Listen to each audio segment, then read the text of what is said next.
Hello friends, ఎలా ఉన్నారు? పుస్తకాల్లో పాఠాలు ఎలా బ్రతకాలో నేర్పిస్తాయి. కానీ జీవితంలో నేర్చుకున్న గుణపాఠాలు ఎలా బ్రతకకూడదో నేర్పిస్తాయి. సంతోషంగా జీవించాలంటే 1000 దారులు. ప్రశాంతంగా జీవించాలంటే మాత్రం 3 దారులు. వచ్చేది వస్తుంది, పోయేది పోతుంది, జరిగేది జరుగుతుంది. ఇలా అనుకుంటే చాలు, మనసు తేలిక పడిపోతుంది. ఒకప్పుడు మనసుంటే మార్గం ఉండేది. మనసుని చూసి బంధాలేర్పడేవి. కానీ ఇప్పుడు డబ్బుంటేనే మార్గం ఉంటుంది. డబ్బుని చూసి బంధాలేర్పడుతున్నాయి. జీవితంలో 3 విషయాలెప్పుడు గుర్తుంచుకోండి. ఆనందంలో మాటివ్వకండి. కోపంలో సమాధానమివ్వకండి. దుఃఖంలో నిర్ణయం తీసుకోకండి. తలరాతను ఎప్పుడూ నిందించుకో. ఒక్క కష్టం నిన్ను బాధిస్తే 100 సంతోషాలు నీ జీవితంలో ఎదురు చూస్తూ ఉంటాయి, నువ్వు నమ్మితే. వైఫల్యంతో వెనుతిరిగేవారు కొందరు. పట్టుదలతో అక్కడి నుండి మొదలుపెట్టేవారు మరికొందరు. భయం అనేది ఓటమికి చిరునామా, పట్టుదల అనేది విజయానికి చిరునామా. అందుకే భయపడిన వారికి విజయం వరించదు, పట్టుదల ఉన్న వారికి ఓటమి భయపెట్టదు.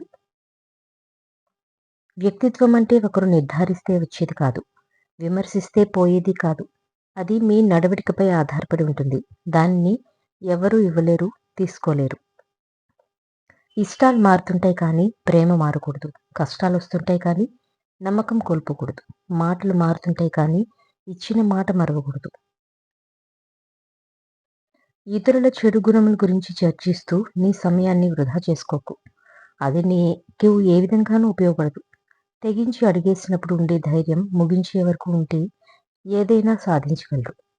దేవుళ్ళకి తప్పు లేదు. అవమానాలు మనుషులం, ఎంత ప్రయత్నం ఆపకు. అవమానించిన వారే ఆశ్చర్యపోతారు నీ విజయం చూసి. బంధాలనేవి మీరు విలువ ఇచ్చినంత వరకే. బాధలనేవి మీరు భరించినంత వరకే. కన్నీళ్ళనేవి మీరు సహించినంత వరకే. కష్టాలనేవి మీరు కడతేరే వరకే. ఏమీ కాదు అనే ధైర్యం కన్నా ఏమైనా సరే చేయగలను అనే తెగింపు ఉండాలి. అప్పుడే ఏదైనా సాధించగలరు. కొన్నిసార్లు నీ జీవితం మంచిగా మారాలంటే నువ్వు కఠినంగా మారాలి. అన్ని చోట్ల మంచితనం పనికిరాదు. కృష్ణుడు భగవంతుడు కావచ్చు కానీ యుద్ధం చేసింది మాత్రం అర్జునుడు. మీరు నేర్చుకోవాల్సింది ఏంటంటే భగవంతుడు దారి మాత్రమే చూపుతాడు. కానీ జీవితంలో పోరాడాల్సింది మాత్రం మీరే. ఇంకా ఎంతకాలం వాళ్ళ కథలు వీళ్ళ కథలు వింటావు? నీ కథ గురించి గొప్పగా మాట్లాడుకునేలా ఎదగాలి. కాలమే కఠినంగా మారినా, తలరాతి వ్యతిరేకంగా మారినా ఏ ఓటమికి తల వంచుకో. ఆట ఎలాంటిదైనా సరే ఈసారి గెలవడానికి సిద్ధంగా ఉండు. గెలవబోతున్నారు అని తెలిసి పోరాడేవారు కాదు, గెలవడానికి అవకాశమే లేదని తెలిసి కూడా పోరాడేవారే నిజమైన వీరుడు. యుద్ధం మొదలైంది, నా వెనుక ఎంతమంది ఉన్నారని దుర్యోధనుడు చూశాడు. నా వెనుక ఎవరున్నారని అర్జునుడు చూశాడు. బలగాన్ని నమ్ముకున్నాడు, ఓడిపోయాడు. భగవంతుడిని నమ్ముకున్నాడు, గెలిచాడు.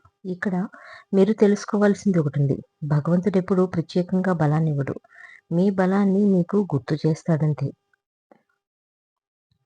నీ కష్టం ఎంత పెద్దదో దేవుడికి చెప్పడం కాదు, దేవుడు ఎంత గొప్పవాడో నీ కష్టాలకు చెప్పు. నీ గొప్పల గురించి ఎవరికీ చెప్పుకో, ఎందుకంటే ఎవరు నమ్మరు. నీ తప్పులను మరొకరికి తెలుపుకు, దాన్ని మరికొన్ని జోడించి ప్రచారం చేస్తారు. గొప్పలు చెప్పుకోవడానికి గొప్పగా చెప్పుకోవడానికి చాలా తేడా ఉంది. మీ గురించి మీరు చెప్పుకుంటే గొప్పలు చెప్పుకోవడం, మీరు చేసిన పనుల గురించి నలుగురు మెచ్చుకుంటే గొప్పగా చెప్పుకోవడం. నువ్వు ఎంత గొప్పవాడివి అనేది నీ పుట్టుకలోనో, నీ చదువులోనో, నీ డబ్బులోనో, నీ జ్ఞానంలోనో, నీ పొగడ్తలోనో కాదు. నువ్వు ఇతరులను ఎలా గౌరవిస్తావు అనే దానిలోనే ఉంది. నిన్ను పూర్తిగా చదివే అవకాశం ఎవరికీ ఇవ్వకు. నీ వివరాలు వాళ్ళకి అవసరం లేకపోవచ్చు. అవసరం ఉన్నోళ్ళకి అమ్మేస్తారు. నిన్ను ఆపదలోకి నెట్టుతారు. రావణ రాజ్యంలో ఉండి కూడా విభీషణుడు చెడిపోలేదు. రామరాజ్యంలో ఉండి కూడా కైకేయి బాగుపడలేదు. అందుకే మీరు ఎక్కడున్నారనేది ముఖ్యం కాదు, మీ స్వభావాన్ని ఎలా ఉంచుకున్నారనేది ముఖ్యం. సీతమ్మ రాముడిని కోరలేదు, విధి కలిపింది. రాముడు తనని అడవిలోకి రమ్మని బ్రతిమలాడలేదు, ఆమె అతని వెంట కదిలింది. కోరితేనో బతిమలాడితేనో మీతో ఉండేవారు బహుశా ఎప్పటికీ మీ వాళ్ళు కారు. కోరికలను జయించాలి లేదా అదుపు చేసుకోవాలి. అప్పుడే మనసుకు ప్రశాంతత లభ్యమవుతుంది. కోరికల వెంబడి పరిగెత్తినంత కాలం అశాంతి మాత్రమే దొరుకుతుంది. మనిషి యొక్క గొప్పతనం 6 అడుగుల అందంలో కాదు, ఆలోచించి మాట్లాడే మంచి మనసులో ఉంటుంది. విత్తనం మంచిదైతే ఎటువంటి నేలలో వేసినా మొలుస్తుంది. శత్రువుని చంపడానికి కత్తులు, కర్రలు అవసరం లేదు. ఒక్క చిరునవ్వు చాలు. నువ్వు సంతోషంగా ఉన్నావని తెలిస్తే ఒకటి నీ మిత్రుడిగా మారిపోతారు. లేదంటే ఈర్ష్యతో చచ్చిపోతారు. ఎవరి కోసం ఏది ఆగిపోదు. ప్రపంచం ఎప్పుడూ ఒకేలా సాగిపోదు. నువ్వు ఉంటే నీతో కలిసి నడుస్తుంది. లేకుంటే ఇంకొకరితో కలిసి నడుస్తుంది. మనిషిని ఆకలి నడిపించినంత కాలం ఏ రోగం లేదు. ఆశ నడిపించడం మొదలుపెట్టాకే అన్ని రోగాలు వచ్చాయి. వేదం చదివితే ధర్మం తెలుస్తుంది. వైద్యం చదివితే రోగం ఏమిటో తెలుస్తుంది. గణితం చదివితే లెక్క తెలుస్తుంది. లోకం చదివితే ఎలా బ్రతకాలో తెలుస్తుంది.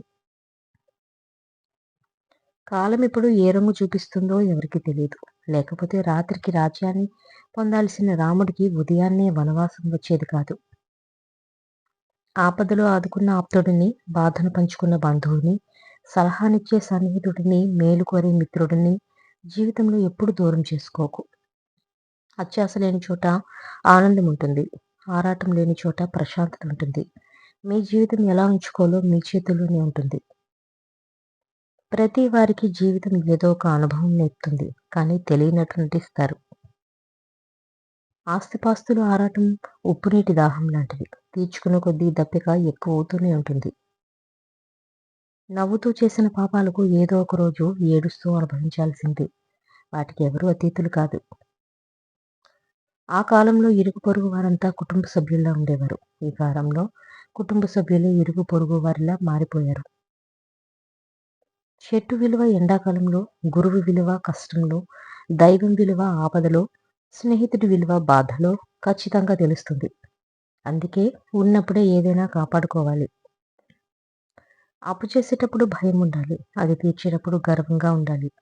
ఇలా భయానికి, గర్వానికి మధ్యగా సాగిపోయేదే అభివృద్ధి, జీవితం. ఒక దీపం ఎలాగైతే వెలుగునిచ్చి దారి చూపిస్తుందో, మంచి ఆలోచనను జీవితానికి అలా దారి చూపిస్తుంది. మంచి ఆలోచనలతో మనసు నింపుకున్న వారు ఎప్పుడూ ఆరోగ్యంగా, సంతోషంగా ఉంటారు. మంచి అలవాట్లను నేర్చుకోవడం కష్టం. కానీ అవి జీవితాన్ని సుగమం చేస్తాయి. చెడు అలవాట్లు సులభంగా అలవడతాయి కానీ జీవితంలో కష్టాలను కొని తెస్తాయి. అవసరానికి ఒకసారి అబద్ధమాడితే ఇంకా దానికి వడ్డీ కట్టినట్లు మరికొన్ని అబద్ధాలు చెప్పక తప్పదు. నిజం నిప్పులాంటిది. అది చెప్పేవారి నాలుకకు చేదుగా, వినేవారి చెవులకు మంటగా ఉన్నా కూడా మంచి చేస్తుంది. మంచివాళ్ళు సుఖపడినట్లు చరిత్రలో ఎక్కడా లేదు. అప్పటికి ఇప్పటికి ఎప్పుడూ ఏవో సమస్యలు, బాధలు వాళ్ళకే వస్తాయి. లోకంలో జరిగింది, జరుగుతున్నది ఇదే. శ్రమిస్తే శరీరానికి మంచిది. ప్రేమిస్తే మనసుకు మంచిది. నవ్విస్తే నలుగురికి మంచిది. డబ్బుతో కొనలేనిది మంచి ఆరోగ్యం. ఎప్పటికీ తీర్చలేనిది కన్నతల్లి రుణం. జీవితమంతా మరవకూడనిది తండ్రి పడ్డ కష్టం.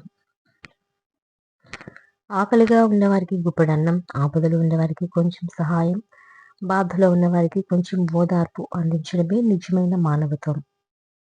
ఆత్మీయంగా పలకరించే ఒక పిలుపు ఆనందాన్నే కాదు, మనశ్శాంతిని కూడా ఇస్తుంది. ఆనందంగా ఉన్నప్పుడు మీతో కలిసి నవ్వుల్ని పంచుకున్న మనిషిని మరిచిపోగలరేమో. మీరు కష్టంలో ఉన్నప్పుడు మీ బాధని పంచుకొని, మీతో కలిసి బాధపడిన వారిని మాత్రం మరవకూడదు.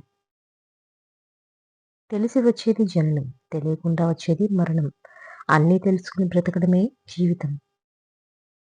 ఒంటరితనం ఓదార్పునివ్వకపోవచ్చు కానీ ఓడిపోనివ్వదు. అదే ఒంటరితనం ధైర్యంగా ఉండడాన్ని కూడా నేర్పిస్తుంది. జీవితంలో కొన్నిసార్లు ఒంటరిగా ఉండడం కష్టంగా ఉండొచ్చు. నిజానికి ఆ ఒంటరితనమే నీకు జీవితం అంటే ఏంటో నేర్పిస్తుంది. ఓటమి, ఒంటరితనం ఇవి రెండు జీవితంలో చాలా నేర్పిస్తాయి. ఓటమి ఎలా గెలవాలో నేర్పిస్తే, ఒంటరితనం ఎవరిని నమ్మాలో, ఎలా బ్రతకాలో నేర్పిస్తుంది. మీ కష్టాలు మీకు ఎలా బ్రతకాలో నేర్పిస్తాయి.